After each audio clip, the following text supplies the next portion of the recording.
오늘 하나님께서 우리에게 주시는 말씀 같이 보겠습니다. 하나님께서 주시는 말씀은 사도행전 20장 7절 말씀서부터 보겠습니다.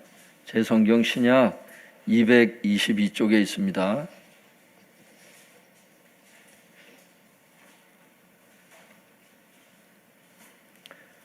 신약 성경 222쪽에 보시면 사도행전 20장 7절에서 12절 말씀 우리 한 절씩 교독하도록 하겠습니다. 제가 한 절, 성도님들이 한 절 이렇게 보겠습니다. 7절로 12절입니다. 제가 먼저 읽겠습니다. 그 주간의 첫날에 우리가 떡을 떼려 하여 모였더니 바울이 이튿날 떠나고자 하여 그들에게 강론할세 말을 밤중까지 계속하매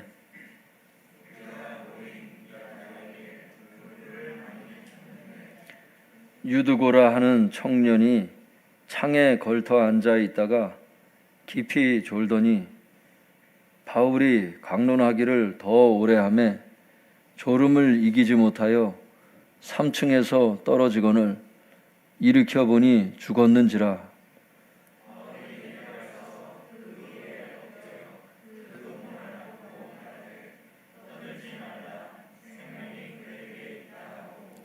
올라가 떡을 떼어 먹고 오랫동안 곧 날이 새기까지 이야기하고 떠나니라. 사람들이 살아난 청년을 데리고 가서 적지 않게 위로를 받았더라. 아멘. 성도님들, 오늘 말씀을 통해서 하나님께서 우리에게 또 귀한 은혜를 베풀어 주시기를 바랍니다. 제목을 한번 따라해 주시면 감사하겠습니다. 드로아 사역. 드로아 사역. 오늘은 드로아 사역이라는 제목으로 말씀을 같이 나누도록 하겠습니다. 오늘 본문 말씀의 배경을 위해 오늘 본문 말씀 배경을 이해하기 위해서 사도행전 20장 6절을 같이 한번 읽어보겠습니다. 시작. 우리는 무교절 후에 빌립보에서 배로 떠나 닷새 만에 드로아에 있는 그들에게 가서 이레를 머무니라. 6절을 말씀해 보면 우리는 이렇게 말씀하세요. 우리라는 것은 지금 이 사도행전을 기록한 누가를 포함하고 있는 거죠. 그래서 누가가 지금 여기에 같이 하고 있는 거예요. 누가는 의사예요. 사회적인 직업이 의사라고 나와요, 성경에. 그래서 의사였던 누가가 지금 이 글을 쓰면서 우리는, 다시 말해서 바울 일행은 이런 뜻이에요. 바울이 같이 있으니까. 그러니까 바울 일행은 뒤에 보면 드로아에 도착을 했어요. 드로아에 왜 도착을 하죠? 예루살렘 가려고 배를 타려고 했었잖아요. 지난 시간에 우리가 봤을 때. 근데 유대인들의 박해가 있었어요. 그래서 유대인들이 박해를 하니까 어떻게 됐어요? 왔던 길을 다시 돌아서 가야 되는 상황이 벌어진 거예요. 예루살렘을 이렇게 삥 돌아서 가게끔 됐어요. 그래서 원치 않게 가게 된 거죠. 가는 과정 가운데, 예루살렘을 가는 과정 가운데 드로아를 지날 수밖에 없어요. 드로아를 지나는 거를, 그래서 이제 드로아에 도착하게 된 거예요. 그게 원래 계획이 있어서 드로아를 간 게 아니고 하나님의 다 어떤 뜻이 있으신 거죠. 그러니까 우리가 원치 않는 길을 갈 때가 있잖아요. 우리는 원치는 않는데 그게 하나님의 뜻일 때가 많아요. 보면 하나님께서 말씀하시는 여러 가지 방법이 있거든요. 꿈으로도 말씀하실 때 있고 예언으로도 말씀하실 때 있지만 대부분들은 다 어떻게 말씀하세요? 말씀을 통해서 이렇게 말씀을 주시고 내적 증거를 통해서 말씀해 주시고 성경에 보면 대부분은 다 그렇게 말씀을 하셔요. 그런데 간혹 상황을 통해서 말씀하실 때도 있어요. 하나님께서 내가 어떤 길을 가려고 하는데 어떤 식으로든 자꾸 막혀요. 이건 나중에 또 시간이 되면 제가 말씀을 드릴 수도 있겠지만, 그래서 상황을 통해서도 하나님께서 말씀을 하시는 경우가 종종 있어요.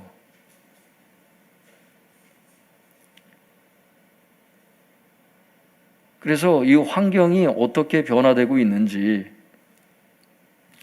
주님의 길을 가려고 하는데 이렇게 사단의 세력이 또 악한 사람들이 막으려고 할 때도 있어요. 그런 경우도 있죠. 그러니까 어제도 제가 어떤 분을 위해서 지금 급하게 기도해야 될 게 있어서 그분은 위해서 이제 하여튼 교회 나와서 막 기도를 했어요. 하나님, 그분의 봉사를 보시고 하나님의 교회에 충성했던 걸 보시고 지금 이 어려운 때를 넘기게 해달라고 막 기도를 하고 그러는데 막 그런 기도가 나오더라고. 하나님께서 하여튼간 좋은 집을 주실라랬는데 이 악한 것들이 그냥 막 방해를 하는 것 같은 거야. 그래서 막 쫓아내는 기도도 하고 막 대적하는 기도도 하면서 막 기도를 했었는데 교회에 나와서 할렐루야. 하나님의 뜻인데도 막는 세력이 있을 때도 있어요, 물론. 그런데 어느 때는 내가 가려고 할 때 하나님께서 막으시느라고 환경을 막으시는 경우도 실제 있어요. 그래서 상황을 가만히 보면서 하나님께서 지금 나를 어디로 인도하시는지 그걸 한번 여쭤볼 필요가 있다는 거예요. 모든 환경을 통해서 다 말씀하신다는 뜻은 아니지만 때로는 일이 자꾸 그게 반복이 되는 어떤 것들이 있을 때 이것을 놓고 정말 진중하게 다시 한번 하나님, 혹시 이게 내가 생각하는 것과 지금 하나님의 그 의중이 다른 부분이 혹시 있습니까? 이걸 놓고 좀 기도할 필요가 있어요. 안 되는 것을 갖다가 하나님 막으시는 것을 자꾸 이거를 하려고 하다 보면 이게 참 아닐 때가 있거든요. 보면 예를 들면 주의 종들도 그렇잖아요. 직장을 잡으려고 그렇게 하는데 직장이 계속 막히는 경우 있잖아. 계속 몸이 아프고 이게 마치 누가 일부러 그러는 것처럼 어떻게 그렇게 가는 길마다 막히는지 나중에 주님께서 말씀하시기를 뭐라 그러시는 거예요. 신학교를 가라 그러시잖아. 하나님의 뜻대로 자꾸 안 가니까 여러 가지로 자꾸 막으셨던 거예요. 그게 아모스에도 보면은 그게 나와요. 하나님의 백성인데 농사를 지면 농사가 안 되고 막 비가 오고 막 깐부기가 나고 막 계속 어떤 징계가 자꾸 오잖아요. 나중에 보면 이제 하나님께서 뭔가 깨닫게 하시려고 자꾸 그렇게 하시잖아요. 그게 우리는 다 완벽하다고 생각하는 거예요. 모든 인간들은 나는 다 괜찮다고 생각합니다. 다 웬만해가지고는. 근데 하나님 보시기에는 우리의 길이 바른 길이 아닐 때가 많고 하나님의 생각이 우리의 생각과 다를 때가 많이 있어요. 성도님들, 그걸 우리는 겸허히 받아들여야 된다고. 그래서 하여튼간 우리가 때로는 정말 진중하게 하나님 앞에 무릎 꿇고 하나님, 이 길이 맞는지 정말 다시 여쭤보고 돌다리도 두드려 간다 그러잖아요. 그래서 그렇게 가볼 필요가 있습니다. 나의 고집만 계속 부린다고 되는 게 아니고 하나님은 어떤 생각을 하고 계신지 이걸 한번 진짜 생각을 해볼 필요가 있어요. 하여튼간 그래서 드로아에 이제 도착을 했어요. 그래서 바울 일행이 드로아에 도착을 해서 거기 6절 끝에 보니까 7일을 머물죠. 그러니까 7일 동안 머물게 됐는데 이 드로아라고 하는 이 도시는 항구 도시예요. 항구 도시. 여기서 이제 7일을 머물게 됐는데 오늘 우리가 보려고 하는 말씀은 바로 이 항구 도시 드로아에 7일 동안 머무는 동안에 발생했던 그 사건을 우리가 보려고 하는 거예요. 그 드로아에 있을 때 어떤 일이 발생했는지 그것을 한번 우리가 보려고 하는 겁니다. 그 사건을 통해서 하나님께서 우리에게 무엇을 말씀하시는지 그 하나님의 목소리를 듣고자 하는 거예요. 7절 말씀 같이 읽어보겠습니다. 시작. 그 주간의 첫날에 우리가 떡을 떼려 하여 모였더니 바울이 이튿날 떠나고자 하여 그들에게 강론할세 말을 밤중까지 계속하매. 성도님들, 그 주간의 첫날이라는 게 뭐죠? 그 주간의 첫날. 달력도 보면 일주일의 첫날이 뭐예요? 예, 주일을 얘기하는 거예요. 이게. 주일이라고. 그러니까 주일에 우리가 이랬잖아요. 우리라는 게 이제 바울 일행을 얘기를 하지만 거기 그들에게 강론할세 뒤에 나오는 걸 볼 때 그들이 누구냐는 거야. 그 문맥을 보면 지금 어디에 있어요?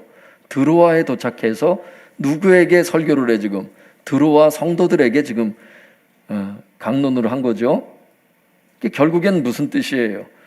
바울 일행이 드로아의 성도들과 함께 주일에 이런 뜻이에요.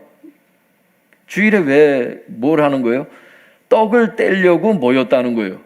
떡을 뗀다는 게 뭐냐면 성만찬을 얘기를 해요. 성만찬을 하기 위해서 주일 예배로 모였다 이런 뜻입니다. 그런데 바울이 어떻게 했어요? 이튿날 떠나고자 하여 이제 7일이 됐기 때문에 이제 떠나려고 하잖아요. 떠나려고 하는데 드로아 성도들에게 뭐를 하는 거예요? 설교를 길게 했다는 거예요. 어떻게? 강론을 하는데 그 말을 밤중까지 계속했다는 거예요. 밤중까지 이걸 보면 밤이 깊도록 이런 뜻이에요.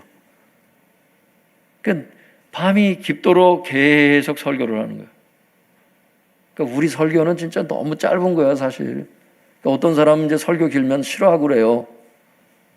설교 길면은 이제 주님께서 인도하시는 설교면 상관없는데 이제 인도도 안 하시는데 이제 계속 길게 하는 건 진짜 그건 너무 힘들지. 이런데 하여튼간 사도 바울이 어떻게 사역을 했는지를 보면 고린도전서에 나오거든요.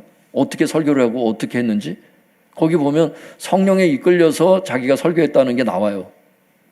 이게 본인이 그냥 하고 싶은 말들을 한 게 아니에요. 성경을 자세히 보면 성령께서 인도하실 때는 밤이 새도록도 얘기하고 그래요. 예수님은 3일 동안 설교한 게 나오잖아요. 그 성도들이 배고파하니까 오병이어의 기적을 베푸신 거거든. 거기 보면.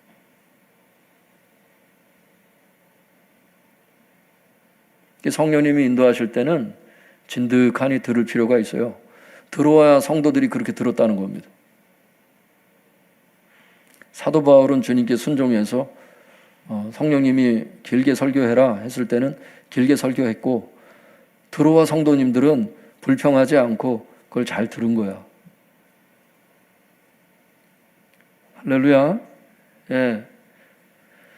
그래서 7절이 그런 뜻이에요. 바울 일행은 드로아 성도들과 함께 주일에 성만찬을 하기 위해서 주일 예배로 모였는데 바울이 이튿날 떠나고자 하여 드로아 성도들에게 밤이 깊도록 계속 설교를 하였다 이런 뜻입니다. 그러니까 계속 설교를 한다는 게 오늘 저 중요한 포인트 중에 하나예요. 성도님들 잘 기억하고 계세요. 길게 설교할 때 조는 사람들도 발생할 수 있거든. 피곤한 사람이 있을 수 있으니까. 8절 9절 같이 읽어볼까요? 시작. 우리가 모인 윗다락에 등불을 많이 켰는데 유두고라 하는 청년이 창에 걸터 앉아 있다가 깊이 졸더니 바울이 강론하기를 더 오래 하매 졸음을 이기지 못하여 3층에서 떨어지거늘 일으켜보니 죽었는지라. 8절에 의하면 주일 예배를 드렸던 장소가 어디래요? 다락방이라는 거예요. 다락방에서 주일 예배를 드렸어요. 그때는 이렇게 교회 건물이 세워지고 막 이런 시대가 아니고 박해도 있고 했던 시대이기 때문에 성도님들이 자기 집을 예배당으로 내놨어요. 그래서 그렇게 모이곤 했다고.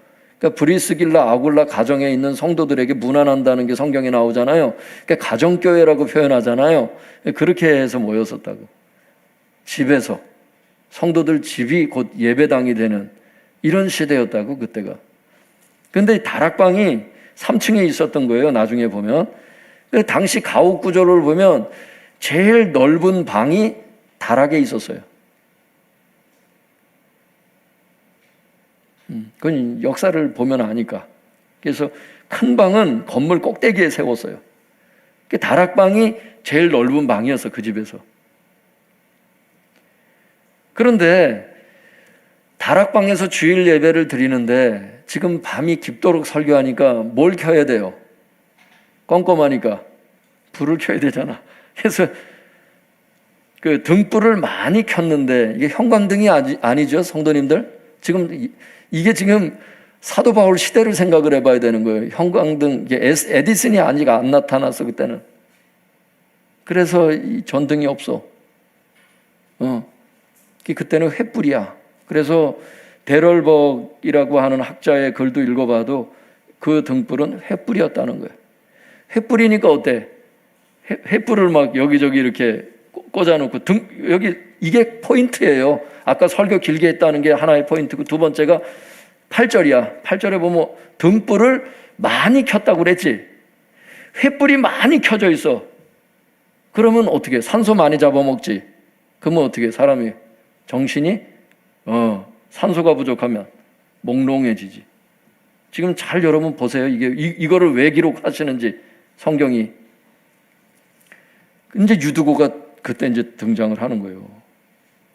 설교는 길게 하지, 등불은 켜가지고 산소가 부족하지. 거기에 이제 9절에 유두고라 하는 청년이 있었는데 창에 걸터 앉아 있었던 거예요. 설교 듣는데 창에, 왜 이렇게 버릇없이 청년이 이렇게 창에 걸터 앉아 있나? 여러분, 그게 나이 든 분이 창에 걸터 앉아 있는 것보단 나은 거야. 왜? 여기 주석에도 설명하지만 거기에까지 사람이 앉았다는 것은 다락방에 모인 청중들이 많았음을 의미한다. 앉을 곳이 없으니까 거기에 앉은 거예요. 이걸 연구해 보면. 그 환기를 위해서 이렇게 열어놓은 그게 있거든요. 그때 그 가옥 구조를 보면 앉을 수 있는, 하여튼 그런 가옥 구조야. 그래서 거기에 그 청년이 앉았던 거예요. 그러니까 방이 제일 넓은 방이긴 한데 사람들이 많이 모였으니까 비좁은 거지. 그러니까 창가에 걸터 앉을 수밖에 없었던 거지, 유두고 입장에서는.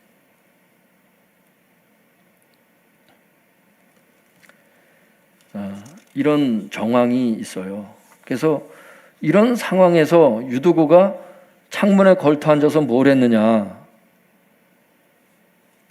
뭘 했겠어요? 설교는 밤이 깊도록 설교는 계속하지, 산소는 부족해가지고 정신은 몽롱하지, 공간은 좁지.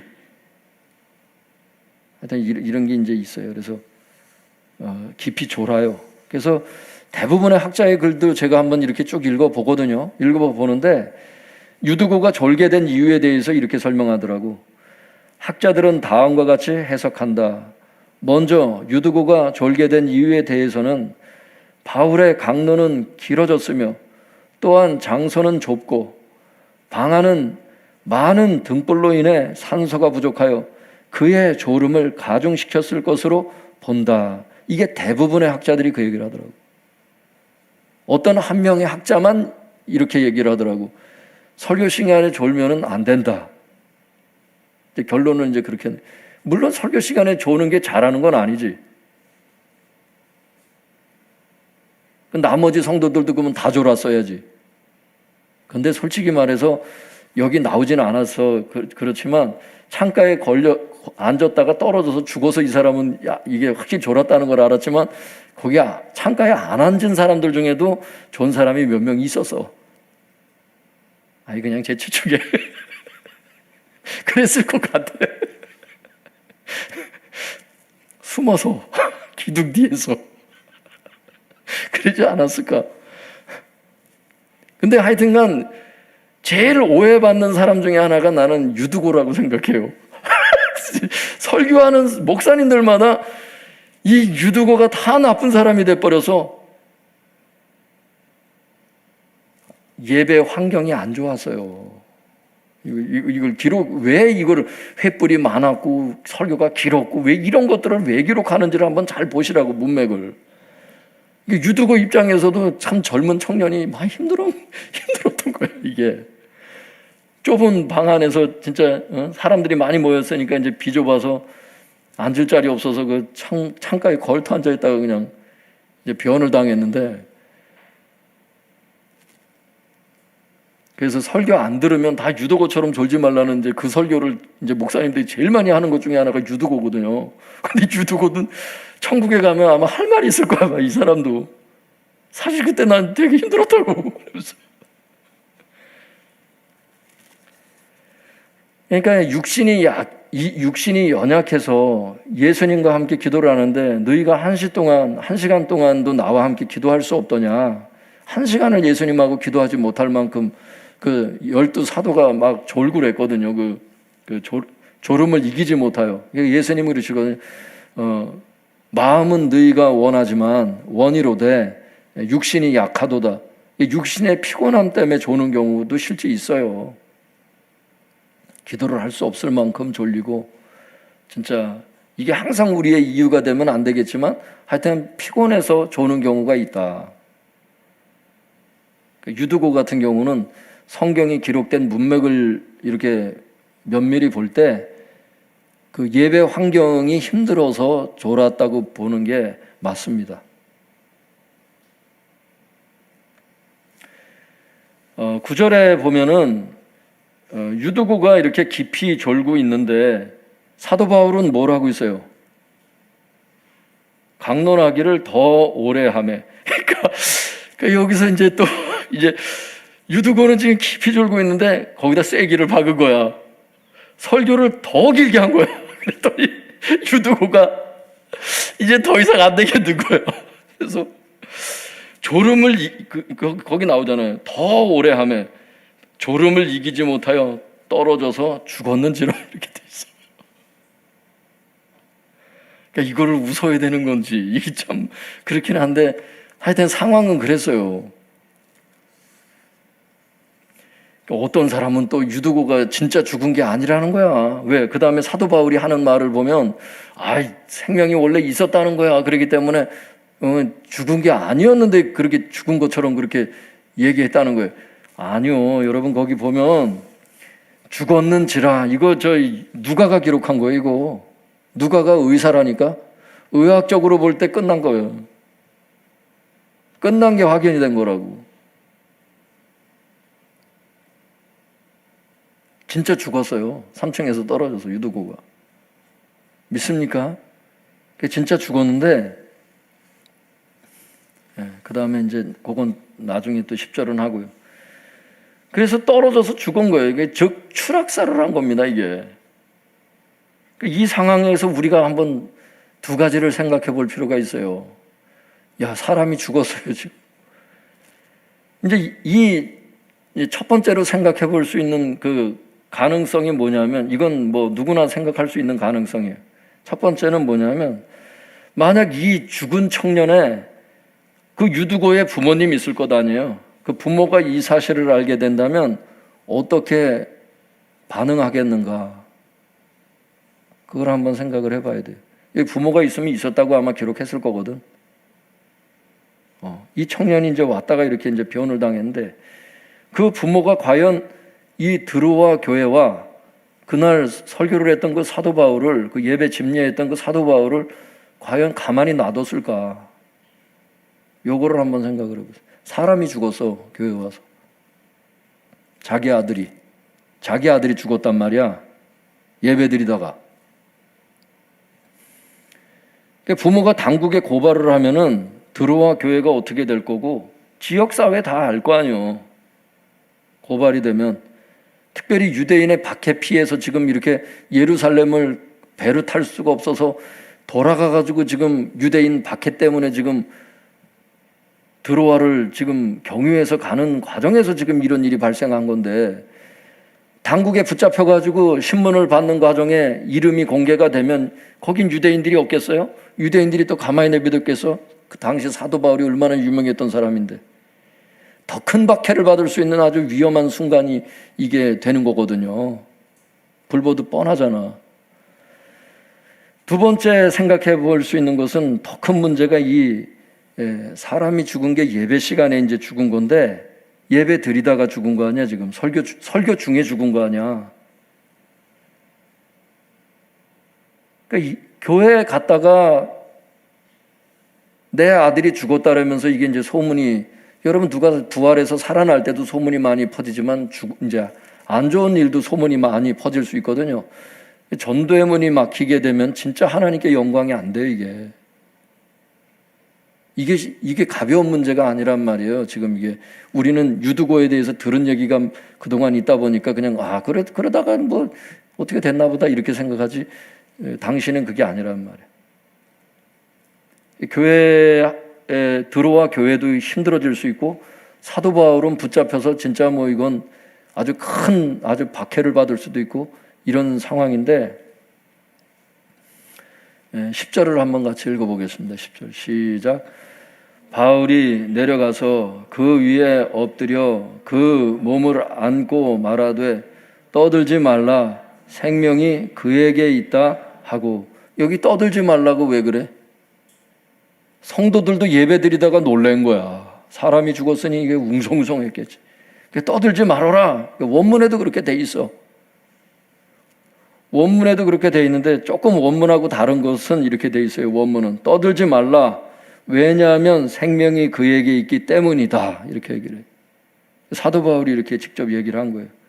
그러니까 사도 바울이 이제 그 3층에 있다가 내려간 거야. 설교를 하다가 설교가 중단이 된 거지.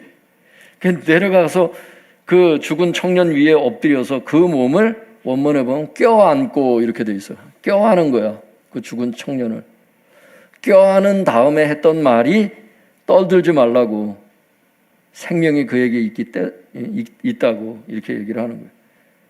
죽었다며, 생명이 왜 있어? 학자들의 이제 그 의견들이 쭉 있잖아요. 그래서 보면 사도 바울이 이렇게 말했던 이유가 뭐냐? 바울이 유두고의 몸을 껴안는 순간에 하나님께서 권능으로 역사하셔서 그 유두고가 다시 살아났기 때문에 생명이 지금 있다고 얘기를 했다는 겁니다. 저는 이게 맞다고 생각해요.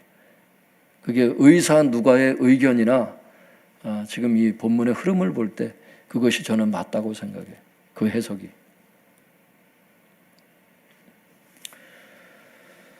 여러분, 하나님께서 이 위기 순간에 유두고를 살리신 것을 알 수 있기를 바랍니다. 의학적으로는 끝났지만 하나님께서 너는 아직 오면 안 된다 하면은 올 수가 없는 겁니다. 의학적으로 아무리 그렇게 의사 누가가 판단을 해도 하나님께서 살리시고자 하면은 그렇게 되는 게 아니에요. 그러니까 사람이 병 때문에 죽는 게 아니야. 하나님께서 살리시고자 하면 살리시고, 보니까 그렇더라고. 병 때문에 죽는 게 아니야. 그게 데려갈 때가 되면 또 데려가시고 그래. 우리는 물론 그 때를 모르지. 어느 때 데려가실지, 이건 기도를 해서 낫게 될지 때로는 모르지만 우리 입장에서는 고쳐달라고 기도를 해야죠, 당연히. 그러나 하나님께서 데려가실 때도 있지만 하나님께서 살리시고자 하면 추락사가 문제가 되질 않는다. 그래서 결론적으로 이 사건을 통해서 하나님께서 우리에게 주시는 메시지가 바로 이거예요, 성도님들. 뭐냐면 누가 사람의 생명을 주관하고 있는가, 이거를 우리에게 얘기하고 있다고. 누가 유두고의 생명을 주관하고 있는가? 하나님이시라는 거예요. 누가 드로아 교회와 바울에게 닥친 큰 문제를 해결해 줄 수 있는가? 하나님이 해결해 주실 수 있다는 겁니다. 그리고 하나님은 성도들이 드리고 있었던 그 주일 예배를 여태 지켜보고 계신다는 거예요. 그리고 교회를 보호하셨다는 게 지금 이 한 사건을 통해서 우리가 깨달을 수 있는 교훈입니다. 그러므로 우리도 이런 생각을 해봐야 돼요. 하나님께서 우리의 생명도 주관하고 계실 것이다. 할렐루야. 하나님께서 저와 여러분의 생명도 주관하고 계세요. 이번 일주일 동안도 여러분 정말 죽을 뻔했지만 살려주셨잖아. 저 개인적으로만 하더라도 정말 감사하더라고. 여러분, 할렐루야. 또한 우리에게 닥친 큰 문제, 우리에게 닥친 큰 환난, 이것도 하나님께서 능히 해결해 주실 수 있다. 사람이 죽음에서 부활도 시키시는데 그거보다 더 작은 문제들이야 얼마나 해결이 잘 되겠는가. 그리고 하나님은 우리가 오늘도 이렇게 주일 예배 드리고 있잖아요. 이걸 하나님이 다 보고 계시는 거예요. 하나님께서 보호하시고 성도들을 보호하시고, 할렐루야. 오늘 말씀을 통해서 이 세 가지를 교훈하고 계시는 거라고. 이 세 가지 믿음이 있어야 된다고. 내가 너희들의 생명을 붙잡고 있고, 첫 번째 생명 붙잡고 있고, 두 번째 너희들 닥친 큰 문제 환난, 이건 내가 능히 해결할 수 있다. 하나님 그거 말씀하시는 거예요. 세 번째, 너희들이 지금 드리는 주일 예배, 비록 영상 예배지만 내가 너희들이 드리는 그 예배, 너희들이 있는 그 장소, 내가 지금 지켜보고 있고 내가 너희들을 보호하고 있다. 할렐루야. 세 가지 메시지입니다. 11절 12절 읽고 마치도록 하겠습니다. 시작. 올라가 떡을 떼어 먹고 오랫동안 곧 날이 새기까지 이야기하고 떠나니라. 사람들이 살아난 청년을 데리고 가서 적지 않게 위로를 받았더라. 11절에 보면 성도님들, 사도 바울이 사람이 살아나니까 다행이다 이러고서 그냥 큰일 날 뻔했네 이러고 그냥 떠나가는 게 아니고 다락에 다시 올라가요. 다락방에 다시 올라갔다 그래서 거기 11절에 뭐 올라가서 뭐를 해요? 떡을 떼어 먹고, 성만찬을 아직 못했던 거예요. 성만찬을 하고, 그 다음에 오랫동안 또 얘기해. 그러니까 참 내려서 이 성경을 읽어보다가 다락방 이제 유두구가 살아났잖아요. 그러니까 다시 올라가서 성만찬을 하고 날이 셀 때까지 계속 또 설교한 거야. 왜 이튿날 떠나가야 되니까 들어와 성도들을 언제 볼지를 모르는 거야. 그러니까 그냥 만난 김에 그냥 주구장창 그냥 가는 거야. 들어와 성도들이 행복한 거예요. 그 다음에 또 유두고 같은 청년이 안 나왔나 봐. 이제 창가는 다 안 나는 거야.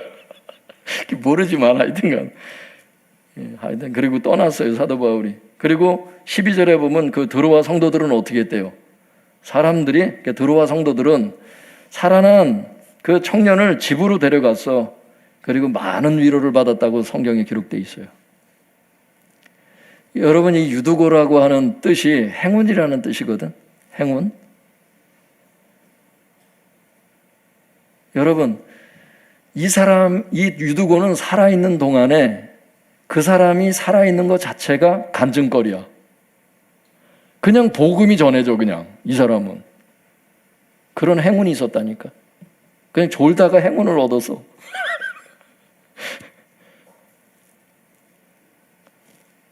하여튼 이런 에피소드지만 이것이 정말 드로아의 사역의 핵심에 지금 설교 사역이다 뭐다 이것보다도 지금 여러분 오래 설교한 건 기록되어 있지만 유두고를 통해서 지금 이거는 이 에피소드를 통해서 하나님의 그 전능하심을 드러내는 그런 메시지였거든요. 이 오늘 메시지는. 기도하겠습니다.